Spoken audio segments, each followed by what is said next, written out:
যে 10 জিনিস ধীরে ধীরে আপনার জীবন নষ্ট করে দিচ্ছে। 1 নাম্বার, বিষাক্ত সম্পর্ক। সেটা হতে পারে আপনার কোনো কাছের মানুষ, তাদের কাছ থেকে দূরে থাকুন। 2 নাম্বার, অল্পতেই রেগে যাওয়ার অভ্যাস।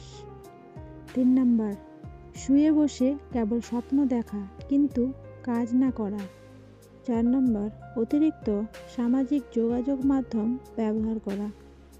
5 নাম্বার, নিয়মিত শরীরচর্চা না করা। 6 নাম্বার, অতিরিক্ত ফাস্ট ফুড খাওয়া। 7 নাম্বার, নিজের স্বপ্ন পূরণের জন্য লেগে না থাকা।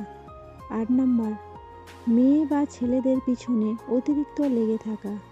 9 নাম্বার, মানুষকে নিয়ে গ্যাসিপ করা কিন্তু নিজের জন্য কাজ না করা। 10 নাম্বার, জীবনের কোনো লক্ষ্য না থাকা।